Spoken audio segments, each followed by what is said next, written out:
২০২৪-২৫ অর্থ বছরেও বিশেষ অর্থনৈতিক অঞ্চলের বিনিয়োগে কর অব্যাহতির সুযোগ বহাল থাকছে।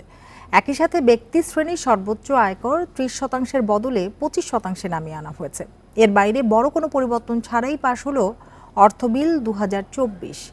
সন্ধ্যায় জাতীয় সংসদে সংসদ সদস্যদের কণ্ঠ ভোটে পাশ হয় অর্থ বিল। এ নিয়ে আলোচনা করতে রাজধানীর স্কাটন থেকে আমাদের সাথে যোগ দিয়েছেন অর্থনীতিবিদ ডক্টর মাহফুজ কবির। জনাব ডক্টর মাহফুজ কবির, আপনাকে স্বাগত জানাচ্ছি ইন্ডিপেন্ডেন্ট সংবাদে। যেটি শুরুতেই জানতে চাচ্ছি যে ব্যক্তি আয়ের কর সর্বোচ্চ 25%ই থাকলো, এতে সরকারের আয় কমবে কিনা? আসলে আমাদের এই বছরের যে টার্গেট, মানে নেক্সট ফিসক্যাল ইয়ারে আমাদের যে বাজেট কিন্তু তুলনামূলকভাবে ছোট, যদিও যে আগের বছরের মানে বিদায় অর্থ বছরের বাজেটের তুলনায় কিছুটা বড়, কিন্তু আসলে সরকারের যে রেভিনিউ টার্গেট সেটা কিন্তু কিছুটা কম সেই তুলনামূলকভাবে যতটুকু আমরা আসলে মধ্যমেয়াদী বাজেট কাঠামো অনুযায়ী প্রত্যাশা করছিলাম। তো সুতরাং যেহেতু যে রাজস্বের আয়ের যে টার্গেট সেটি যেহেতু কিছুটা কম থাকবে, সুতরাং সরকারের এখান থেকে যে কম কিছুটা হয়তো রাজস্ব আসবে যদি 30% এরকম যে করের যে স্ল্যাব সেটি থাকতো। কিন্তু সব মিলিয়ে যেটা হবে যে আসলে কিন্তু ব্যক্তি শ্রেণীর যে আয় সেখান থেকে আয়কর কিন্তু অত বেশি হয় না। যদিও আমরা আয় নেটের কথা বাড়ানোর কথা বলছি যে একেবারে গ্রামে গঞ্জে পর্যন্ত যাতে নেট বাড়ে এবং অনেকেই যাতে এর মধ্যে নিয়ে আসা হয়, তো সেই জিনিসটা হচ্ছে না। আমি মনে করি যে আসলে মূল কাজটা হলো যে এনবিআর এর যে ডিসেন্ট্রালাইজেশন এবং আসলে এই যে ব্যক্তি শ্রেণীর আয়ের যে কর সেটি নেটটা বাড়ানো, এটা যদি সাকসেসফুলি করা যায় তাহলে সেক্ষেত্রে আমি মনে করি যে 25% যদি থাকে আসলে সর্বোচ্চ কর হার, তারপরেও কিন্তু আসলে যথেষ্ট পরিমাণে রেভিনিউ আনা সম্ভব। তবে হ্যাঁ, আসলে আমাদের একটু এক্সপেরিমেন্টেশন মধ্যে যাওয়া দরকার ছিল যে আসলে এই 25% থেকে 30% পর্যন্ত করলে ফলাফলটা কি দাঁড়ায়। তো আসলে অত অতি ধনী শ্রেণীর অনেক কিন্তু এসছে বাংলাদেশে এই মুহূর্তে। দেশের অর্থনীতি যেহেতু আকারটা সম্প্রসারিত হয়েছে, অনেক মানুষের আয় কিন্তু বেড়েছে। তো সুতরাং এই যে 30% সেটা করে রাখা যেতে পারতো, এবং সেটা একটা ফলাফল নিশ্চয়ই এটা ইতিবাচক হতো। এই যে বিশেষ করে যে দেশের মধ্যে যে আয় অসমতা বা বিরাট আয়করের আয় বৈষম্য বেড়েছে, তো সেটি জনাব কমানোর ক্ষেত্রে মাহফুজ, আমি মনে করি যে হাইটেক এটা পার্ক ভালো ও কাজ করছে। বিশেষ অর্থনৈতিক অঞ্চলে বিনিয়োগে কর অব্যাহতির সুযোগ বহাল রইল, এতে বিনিয়োগ বাড়বে বলে আশা করা যায় কিনা এখন?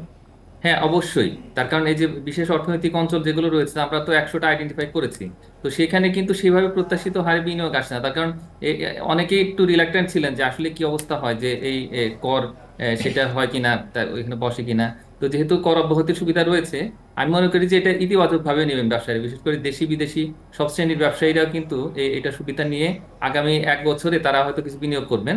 এবং আমি মনে করি যে এইভাবেই আসলে শুধুমাত্র আগামী অর্থ বছর নয়, বরং আরো কয়েক অর্থ বছর যদি এখানে কর অব্যাহতির সুবিধা রাখা যায় তাহলে সেটা দেশের অর্থনীতির জন্য ইতিবাচক ভূমিকা পালন করবে। যে কালো টাকা সাদা করার যে সুযোগ, সেই সুযোগ নিয়ে এত বিরোধিতার পরও কেন আসলে আমলে নেওয়া হয় না? হ্যাঁ, আসলে এটা অত্যন্ত স্পর্শকাতর একটি বিষয় এবং বিশেষ করে অপ্রদর্শিত অর্থ যেটাকে কালো টাকা বলি আমরা, তো সেইটা কিন্তু আসলে যারা ভালো করদাতা, যারা ভালো নাগরিক, তাদের উপরে কিন্তু একটা মানসিক চাপ তৈরি করেন, মনোবলটা কিন্তু ভেঙে দেন। তো আমরা আশা করছিলাম যে অন্তত যদি এই যখন বাজেট পাস হবে সেই সময়টাতে এক্ষেত্রে যদি কিছু পরিবর্তন আসে, তাহলে সেই ক্ষেত্রে আসলে সব আহ, বিশেষ করে সরকারের ভাবমূর্তি উজ্জ্বল হওয়ার একটা সম্ভাবনা কিন্তু থেকে যায় এবং সব মিলিয়ে কিন্তু দেশে একটা ন্যায় বিচারের ভিত্তি সেটা তৈরি হয়। তো এখন আমরা দেখলাম যে না, আসলে সেই অপ্রদর্শিত অর্থ যে সে সাদা করার বিধানটা রয়ে গেছে। তো আমি মনে করি যে এইটা আসলে যদি তুলে দেওয়া যেত তাহলে আসলে দেশের অর্থনীতির জন্য ভালো হতো। এবং এই মুহূর্তে যে দেখা যাচ্ছে যে বিভিন্ন বিশেষ করে যে খুব গুরুত্বপূর্ণ ব্যক্তিদেরকে যারা উচ্চ দায়িত্বে রয়েছেন, যে এনবিআর এর রয়েছেন, তো তাদেরকে কিন্তু এখন আইডেন্টিফাই করা হচ্ছে।